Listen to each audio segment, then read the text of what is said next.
gaan begin met Handelinge 3, maar ek sal vir u sê waar ons lees. Kom ons bid eers saam. Hemelvader, ons aanbid u. Koning Jesus, ons bring lof aan u. Heilige Gees, ons trooster, ons vereer u. Ons wil u naam besing en u naam groot maak, Here. Want u het nie net alles geskep en alles gemaak wat ons kan sien en nie kan sien nie.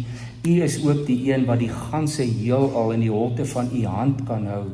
En Here Jesus, ons lees, u is die een wat hierdie skepping met u magswoord in stand hou.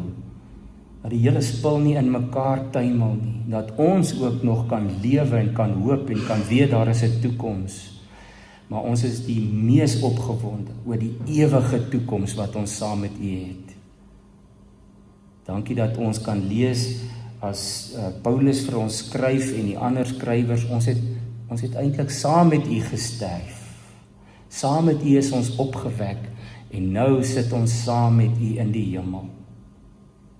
Dankie dat u ons so volledig en onvoorwaardelik lief het. Ons het u ook baie lief, Here. Ons het u woord lief. Heilige Gees, help ons asseblief om vandag te hoor, wat wil u vir my sê? Wat wil u vir my persoonlik vandag laat verstaan of laat hoor? Amen. Nou, Handelinge 3 en 4 is so die begin van die geskiedenis van die apostel se eerste werke. Ons lees aan die einde van hoofstuk 4 so 'n bietjie van hoe die gemeente begin funksioneer het, maar hier gaan dit nog baie oor hulle dapperheid om net eenvoudig te getuig sonder om bang te wees. So in hoofstuk 3 gaan dit oor die verlamde man. Die eerste 2 verse kan jy maar gaan lees en ek wil vir u aanmoedig, gaan 'n bietjie vanmiddag of vanaand en lees die hele hoofstuk 3 en 4 of begin sommer by hoofstuk 1. Lees dit soos 'n verhaal, soos 'n storie dat mens die hele geheel prentjie kan kry. Want ek gaan nou net van die gedeeltes uitlig waaroor ek graag met julle wil praat. So ek gaan lees in Handelinge 3 van vers 3 af tot by vers 10, is die eerste gedeelte. Nou hulle is daar by die mooi poort waar daar 'n man sit. Toe die man, hy was nou al vir baie lank verlam. Toe hy sien dat Petrus en Johannes op die punt was om die tempelterrein binne te gaan, het hy gevra om 'n almoes te ontvang. Hy het gevra vir geld. Petrus vergesel van Johannes het stip na hom gekyk en gesê, kyk na ons. Hy het toe na hulle gekyk in die verwagting om iets van hulle te ontvang. Maar Petrus het gesê, silwer en goud het ek nie, maar wat ek het, dit gee ek vir jou. In die naam van Jesus Christus van Nasaret, staan op en loop. Hy het hom aan sy regterhand gegryp en opgehelp. Onmiddellik het sy voete en enkels sterk geword. Hy het opgespring, regop bly staan, rondgestap en toe saam met hulle die tempelterrein binne gegaan, terwyl hy loop en spring en God prys. Die hele volk het gesien hoe hy God loop en prys. Hulle het hom herken as die een wat by die mooi poort van die tempelterrein gesit het, met die oog op aalmoese, en hulle was vol verwondering en verbasing oor wat met hom gebeur het. Nou kan jy die volgende gedeelte self gaan lees oor Petrus se toespraak daar by die tempel. Dit sluit baie ooreen met sy vorige een daar in Jerusalem, by die uitstorting van die Gees. Hulle is nog steeds in Jerusalem, maar hier by die tempel, in die pilaargang van Salomo, praat hy nou weer oor wie Jesus is, en hoe dat daar eeue lank geprofeteer is dat hy die Messias is, en dat dit in hom 'n werklikheid geword het. Dan so aan die einde van hoofstuk 3, vers 25, dan sê hy net vir die Israeliete daar, die Jode ook, hy sê, julle is kinders van die profete en van die verbond wat God met julle vaders gesluit het, toe hy vir Abraham gesê het, in jou nageslag sal al die nasies van die aarde geseënd word. God het nadat hy sy diensknegt Jesus laat opstaan het, hom heel eerste na julle toegestuur om julle te seën, deurdat hy elkeen van julle sal laat wegdraai van julle booshede. En dan hoofstuk 4, terwyl hulle nog besig was om die volk toe te spreek, het die priesters en die bevelvoerders van die tempelwag en die Sadduseërs op hulle afgekom, hewig ontsteld, omdat hulle die volk onderrig en in die naam van Jesus opstanding uit die dood verkondig. Hulle het hulle toe gevange geneem en onder bewaking geplaas tot die volgende môre, omdat dit reeds aand was, en baie van die mense wat die toespraak gehoor het, het egter tot geloof gekom, sodat die getal manne of mense tot ongeveer 5000 aangegroei het. Onthou, hulle het begin by 3000, en van hulle is nou alweer huis toe na die Pinksterfees verby is. Nou staan hier, hulle het al gegroei tot daar soveel as 5000 al tot geloof in Jesus Christus gekom het. En die volgende dag het die Jode se leiers en familiehoofde en die skrifkenners in Jerusalem bymekaar gekom, en ook Annas, die hoofpriester, en Kajafas en Johannes en Alexander. Dis nou nie ons Johannes die apostel nie, dis een van hulle priesters, Johannes en Alexander, en almal wat tot die hoëpriesterlike familie behoort het. Hulle het Petrus en Johannes in die middel laat staan en vir hulle gevra, deur watter krag of deur watter naam het julle dit gedoen? Toe het Petrus, vervul met die Heilige Gees, vir hulle gesê, leiers van die volk en familiehoofde, as ons vandag verhoor word oor 'n goeie daad aan 'n siek man, waardeur hy gesond geword het, moet julle almal en die hele volk van Israel weet, dat hierdie man gesond voor julle staan, deur die naam van Jesus Christus van Nasaret, wat julle gekruisig het, maar wat God uit die dood opgewek het. Hy is die klip wat deur julle die bouers geminag is en die hoeksteen geword het. En dan kan julle nog so 'n bietjie lees hoe hy nog steeds met hulle praat weer oor Jesus en sy verlossing, en dan lees ons weer by vers 18. Hulle het nou eers vir Petrus en Johannes laat uitvat en 'n bietjie teruggegaan om te beredeneer wat hulle dink hulle moet doen. Dan staan daar in vers 18, hulle het hulle toe teruggeroep en hulle beveel om hoegenaamd nie meer in die naam van Jesus te praat of onderrig te gee nie. Maar Petrus en Johannes het hulle egter geantwoord en gesê, of dit reg is vir God om eerder na julle te luister as na God, moet julle maar self oordeel, want ons kan nie swyg oor wat ons gesien en gehoor het nie. Nadat hulle Petrus en Johannes nog meer gedreig het, het hulle vrygelaat, omdat hulle as gevolg van die volk se houding nie 'n manier kon vind om hulle te straf nie, want almal het God verheerlik oor wat gebeur het. Die man oor wie hierdie teken van genesing gekom het, was immers ouer as 40 jaar. En na hulle vrylating het Petrus en Johannes na hulle eie mense gegaan en hulle vertel wat die leierpriesters en die familiehoofde alles vir hulle gesê het. En toe die gemeenskap, die mense dit hoor, het hulle God eensgesind aangeroep en gesê, Here, U is die een wat die hemel en die aarde gemaak het, en dan aanbid hulle God vir die wonders wat hy gedoen het.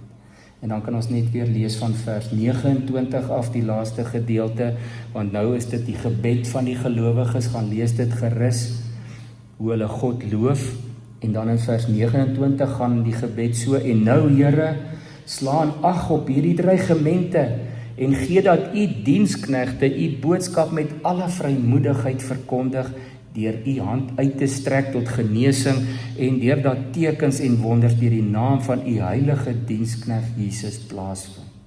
Terwyl hulle gebid het, is die plek waar hulle bymekaar was geskit, en almal is vervul met die Heilige Gees, en het die woord van God met vrymoedigheid verkondig.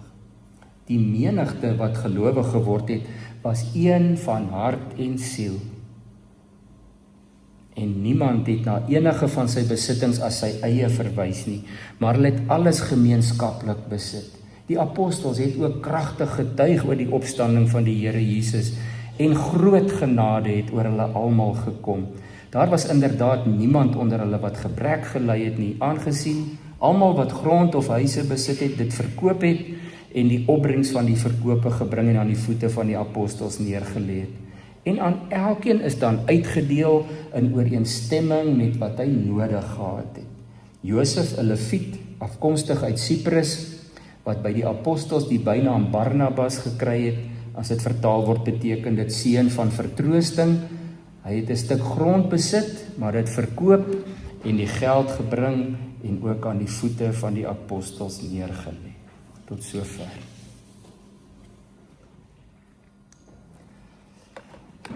Dit was nou lang gedeeltes om na te luister en ek kon ook agterkom, daar's nog baie meer en ons kan nou net nie die hele 2 hoofstukke lees nie en die 2 hoofstukke vorm 'n eenheid, so kan hulle ook nie uitmekaar uithaal nie, maar ons het iets gehoor van hierdie apostels wat ons verlede week gehoor het, almal wat met die Gees vervul is, om met groot vrymoedigheid te praat oor Jesus en wie hy is en wat hy kom doen het, en om getuies te wees vir hom, ten spyte van die teenkanting wat hulle kry. Dit is iets wat ons vandag aan 'n bietjie moet aandag gee, in ons eie lewens ook. Maar daar's baie voorbeelde, hulle is nie die enigstes in die Bybel nie. Dit begin deur in die Ou Testament al, en ek gaan net so 'n paar noem, julle ken hulle almal. Dink maar byvoorbeeld net aan Josef, wat verkoop was aan Egiptenare, maar dwars deur sy lewe wat hy 'n groot deel in Egipte deurgebring het, het hy altyd getrou gebly aan God. Selfs toe die grootste versoeking en teenkanting oor sy pad gekom het, het Josef nie teruggedeins nie. Ag, en dan is ek baie lief om te dink aan ons vriende wat daar in die boek van Daniël vir ons geskryf is, Sadrag, Mesach en Abednego, of soos die kinders hulle leer ken het, saalsak, meelsak en appeltjie een oog. En toe hulle geweier het om die afgodsbeeld wat Nebukadneser opgerig het, julle onthou die groot beeld met goud en brons en allerlei goeders, en almal moes buig voor die beeld, en die 3 manne het nie gebuig nie, hulle het bly staan. En die koning het beveel dat, want die ander mense was jaloers op die mense wat van Israel afgekom het en hoe goed dit met hulle gegaan het en veel wysheid hulle gehad het. So die koning se bevel was dat die wat nie voor die beeld buig nie, sal die doodstraf kry. En hulle het in 'n vuuroond gegooi. Julle kan maar weer daai bietjie gaan lees, want dit is ongelooflik wat daar gebeur het. Hy het die vuur 7 maal warmer laat maak staan, die oond. En dit was regtig, want dit was so warm dat die soldate wat hulle ingegooi het, hulle het verbrand. En toe die koning soontoe kom om te kyk wat nou aangaan, toe sien hy, daar staan 3 manne, hulle brand nie, maar daar's 'n 4de persoon by hulle. En hy vra maar, ons aan nie net 3 ingegooi. En dan laat hy hulle uitkom. En dan staan daar hierdie getuienis, hulle klere het nie eers na rook geruik nie. Want hulle het nie geskroom om te bly staan toe die koning beveel buig voor die beeld nie. En later doen Daniël dieselfde omtrent met koning Darius, die opvolger van Nebukadneser. Sy raadgewer sê toe vir hom, hy moet 'n wet maak dat almal met hom aanbid. En natuurlik die heidense konings het baie daarvan gehou en hy toe so 'n wet uitgevaardig dat almal moet nou vir die volgende 30 dae vir koning Darius aanbid. En Daniël het geweier. Hy het soos sy gewoonte was 3 maal 'n dag op sy balkon in die rigting van Jerusalem gekniel en gebid, 3 maal in die openbaar, almal kon hom sien. En so julle ken die res van die verhaal. Koning besluit hy moet in die leeukuil gegooi word. En ons weet wat het daar gebeur nie. Dat hy daar ongedeerd uitgestap het, omdat hy geweier het om 'n afgod te aanbid. Ag, en daar's nog baie ander ook, ek noem maar net vir u een nog, Jeremia. Ons weet nie altyd van Jeremia se swaar kry nie. Ten minste 3 keer het Jeremia vir sy waagmoed om God se woord te bring, is hy baie sleg behandel. Hy is in hoofstuk 37 in die tronk gegooi. In die volgende hoofstuk lees ons, hulle het hom in die put van die dorp gegooi, maar dit was 'n modderput, hy sou daar dood gegaan het. En uiteindelik het hulle hom dat uitkom daar. Maar in hoofstuk 43 wil die volk vlug, en dan wil hulle Egipte toe, dan sê hy nee, dan profeteer hy, die Here het gesê ons moet hier in Juda bly, maar dan gryp hulle vir Jeremia en hulle ontvoer hom letterlik saam met hulle Egipte toe. Daar's sulke mense wat vir hulle geloof bly staan het en baie bitter swaar teenkanting gekry het. Die Here Jesus het self ook gesê, gaan lees maar in Johannes 4 vers 44, waar hy gesê het, 'n profeet word nie in sy eie land geëer nie. Bedoelende mense wat opstaan vir die waarheid van Jesus Christus se genade bevryding sal nie altyd verwelkom word wanneer hulle dit verkondig nie. So in die eerste plek wil ek hê ons moet 'n bietjie saam net kyk oor wat hier gebeur het met Petrus, veral Johannes wat by hom ook was, In die naam van Jesus Christus van Nasaret, die naam met mag, het hulle hierdie wonderwerk gedoen. Hulle is nuwe geesvervulde apostels. Hulle het hierdie groot wonderwerk gesien van die baie tale en die baie mense wat tot bekering kom. Maar nou met hulle aangaan, hulle kan nie nou ontspan en sê, goed, ons het nou ons ding gedoen nie. Hulle het 'n opdrag en hulle gaan na die poort toe om te gaan preek of te gaan vertel. En hier sit hierdie man wat al oor die 40 jaar oud is en hy is verlam. En ons ken dit nou, ons het dit gelees, natuurlik sê hulle vir hom, hoor hierso, ons het nie vir jou geld nie, maar ons kan vir jou in die magtigste naam wat daar bestaan, genesing gee. En die Here het in daardie eerste eeue baie sulke wonderwerke laat gebeur. Vandag nog, ons weet dit net nie, as dit gebeur, altyd nie, dit word nie meer verkondig nie, ons is nie almal meer in een stad as Christene saam nie, ons is wêreldwyd. Petrus het Jesus se naam met gesag aangehaal. Nou ons as die kerk, die liggaam van Christus se roeping, is ook om hierdie kosbare, maar hierdie bevrydende naam van Christus Jesus te bly verkondig. Die kerk is nie op aarde gesit om rykdom of mag te hê. As 'n kerk nie mag het nie, fantasties. Kerke moenie mag hê nie. Kerke moenie met hulle geld dinge kan probeer bewimpel of verander nie. Maar met die naam van Jesus Christus, die goeie nuus van vergifnis, bevryding, van mense wat na hom toe kan kom om vir ewig saam met hom te leef. Dit is die krag van die kerk. En nou ook vir ons individueel. Hoe probeer ons mense beïnvloed? Is dit met 'n posisie of met geld of met mag of met slim praatjies of groot pratery? Of doen ons dit nog met vrymoedigheid deur Jesus uit te leef? Mense hoef nooit te sê ons is magtig, ons is sterk, ons is wel af, ons kan dinge doen nie. Mense moet kan sê, wow, ons het Jesus by hulle gesien, ons het hom daar ontmoet.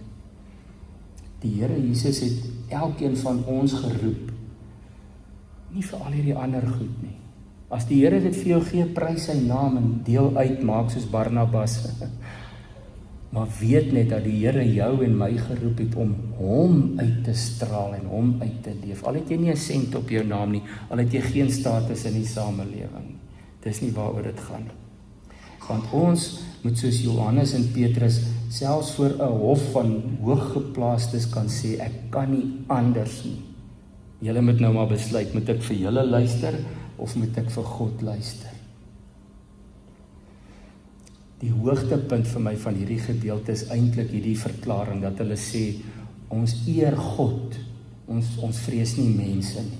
Nou hierdie Sanhedrin was verbaas, want as julle nou gaan lees ook die gedeelte toe hulle nou gaan beraadslaag het, toe sê hulle vir mekaar, maar hierdie is dan ongeleerde mense, hulle is vissermanne, hulle weet niks.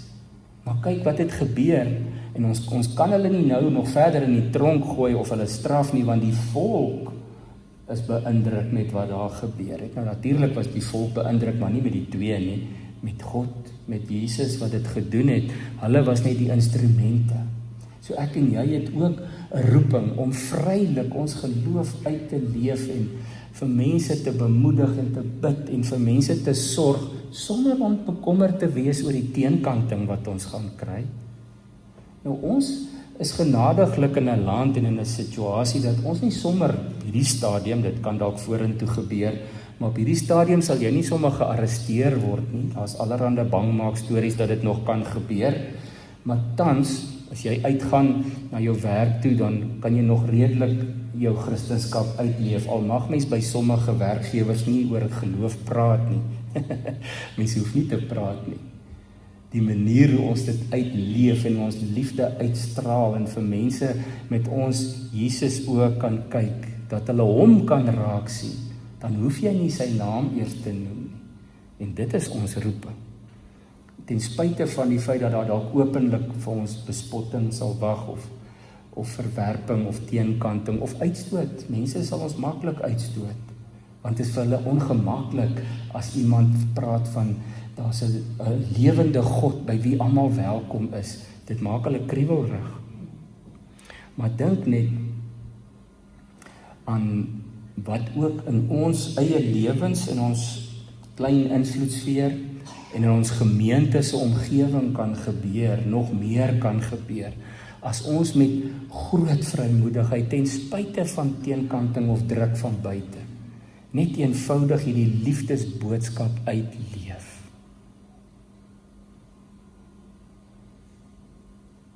Toe Petrus en Johannes dit daar in die begin doen, lees ons eers was daar deur God se genade 3000 wat hom aanvaar het en hom geglo het, hulle lewens aan hom oorgegee het, en na hierdie gebeurtenis en getuies daar sommer nog 2000 bygekom, omdat 2 manne nie skaam was om te sê, dis Jesus Christus wat dit gedoen het.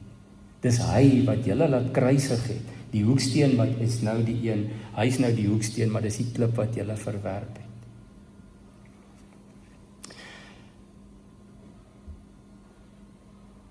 Ek en jy, ek wil nou nie, ons werk mos nie in die Christendom in die liggaam van Christus met skuldgevoelens nie, maar het jy dalk al in die verlede maar liewer stil gebly? Omdat jy bang was vir teenkanting? Of omdat jy ook nog graag deel wou wees van die ingroepie? Dat jy so op die punt was om iets te sê as iemand 'n vuil grap vertel of rassistiese opmerking maak, maar dan bly jy maar liewer stil, want jy wil nou niemand afronteer nie. Was ons nie almal al in so 'n situasie? Nou die vraag is, wat gaan ons volgende doen? Ons kan so aanhou, of ons kan, omdat ons weet die Heilige Gees in ons elkeen ook woon en werk, die volgende keer nie stil bly nie. Die volgende keer die naam van Jesus Christus eer, wanneer onreg voor ons plaasvind, of wanneer iemand hulp of liefde of ondersteuning nodig het. Wat gaan jy volgende doen? By die volgende braaivleis, by die volgende vereniging, by die volgende vergadering. Wat gaan ons dan doen? Ons weet dit nou mos. Ons kan nou nie meer sê ons het nie geweet nie. Sal ons met moed kan optree. En dan kan ons net droom oor hierdie wonderlike gevolge van hierdie getuienisse. En ons lees so maklik en vinnig daaroor, maar daar staan die gelowiges was een hart en een siel.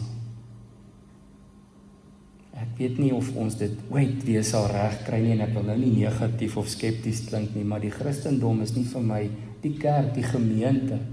Ons gemeente vir wie ons baie lief is nie altyd een hart en een siel. Maar ons is daarom hier, en ons dien die Here saam, maar luister net weer so 'n bietjie daar, wat het gebeur nadat Petrus en Johannes terug is na hulle eie mense toe. Hulle het nie gegaan om te gaan kla, of om te gaan mor, of om te sê, julle moet asseblief, ons moet liewer maar nou nie hierdie goed doen nie, ons moet nou net versigtig wees vorentoe nie. Hulle sê nee, ons gaan dit nou eers doen, want ons het dit oorleef in daardie hof van die Jode.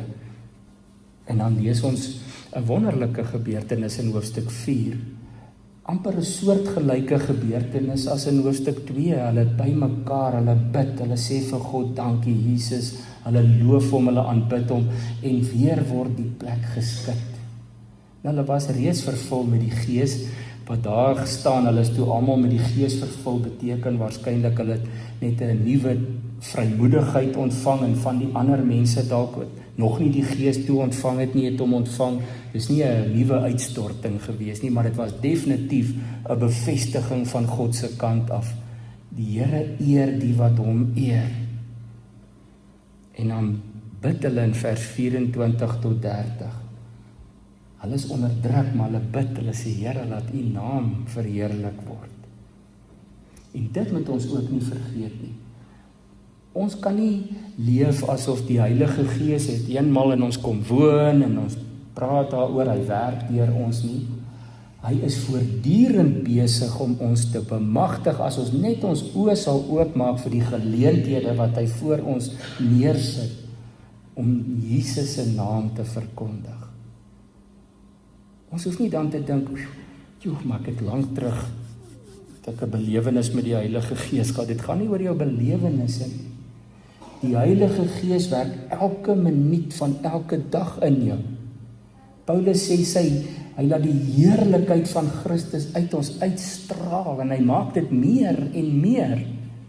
Ons hoef nie te gaan wag vir 'n gebou om te skud of 'n een of ander fantastiese preek of 'n kamp of iets wat gebeur en dan het ons nou weer 'n bietjie woema gekry om vir die Here te gaan getuig so vir 2 of 3 dae dan teen Woensdag dan het ons weer spoed verloor nie. Elke liewe dag gebruik die Heilige Gees elke een van ons om net iets van Jesus se lig uit te straal. En die oomblik as ons dit nie doen nie, dan is ons die struikelblok. Dan is ons die hindernis dat iemand kan draai en sê, as dit is hoe Christendom werk, dan wil ek liewer nie deel wees daarvan. Ons mag nie dit wees nie. Die Heilige Gees bemagtig ons om elke dag ons identiteit in Christus te omhels en te sê, dis nie ek nie, maar vanuit Christus is ek meer as 'n oorwinnaar en kan ek nou hierso staan en getuig en hoef ek nou nie my mond te hou as iemand die Here se naam ydelik gebruik nie. Ons roeping is om met groot vrymoedigheid ons verbintenis met ons Meester en Koning Jesus Christus uit te straal en uit te leef met vrymoedigheid, met 'n glimlag op jou gesig. Moenie bang wees vir teenkanting of verwerping of verstoting van mense nie. Ons roeping is om vrygewig te wees. Daar in die eerste gemeente staan daar het sommer alles gebring en alles onder mekaar verdeel en ou Barnabas, sy bynaam was Barnabas, hy het sommer 'n plaas gaan verkoop en dit ook daarna toe gebring, die geld daarvan sê, niks behoort meer aan my nie. Dit is nou alles God se. Maar ons is weer terug, dink ek, in 'n tyd dat ons so vashou aan wat ons dink ons sin is. Ons moet dit net vashou. Ons kan nie van dit vir die Here teruggee nie. Ons het in hierdie paar verse aan die einde gelees van ware gemeenskap van gelowiges. Koinonia is die Griekse woord, die Engelse het 'n mooi woord daarvoor, fellowship, alhoewel hulle baie keer dit gebruik vir 'n byeenkoms waar ons sing en die Here loof, dan het ons nou gefellowship. Fellowship beteken gemeenskap van gelowiges wat vir mekaar opreg omgee en belangstel in mekaar se wel en wee. En in die wêreld rondom ons. Weet ons ooit van die nood by ons voordeur of by ons agterdeur daar? En wat doen ons daaraan? Is dit iemand anders se probleem? Nee. Julle doen dit al reeds, ek weet dit.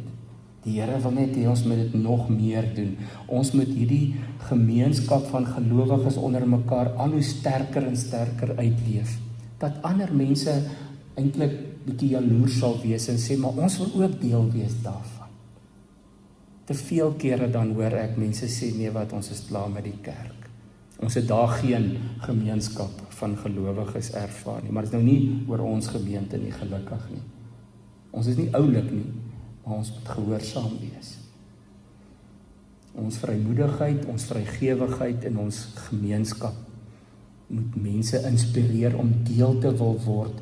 Hoe op aarde dit gebeur dat Petrus en Johannes met hierdie waagmoed preek en 2000 mense is so beïndruk, hulle sê ons wil ook deel word hiervan. En dis nie die predikant se werk nie, dis deel van my werk, maar dis ons elkeen se roeping, om daar waar ons in die week beweeg, so te leef, so te praat met mense, so mense so te behandel, dat hulle sal sê, ek wil ook deel wees van jou familie. Kom ons probeer dit, kom ons gaan doen dit, ons doen dit nie in ons eie krag nie, maar ek laat julle maar met hierdie 2 vrae vandag, met myself ook, hoe lyk my gemeenskap van gelowiges? Hoe lyk my vrymoedigheid? Hoe lyk my vrygewigheid? Waar wil die Here my gebruik vandag en hierdie week? Amen. Kom ons bid saam.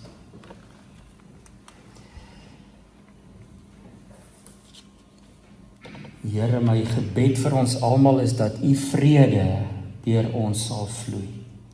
Waar daar haat is, laat ons liefde bring. Laat ons in pyn en smart vertroostend wees en krag gee deur geloof in U, o Heer. Laat ons hoop gee waar daar twyfel is.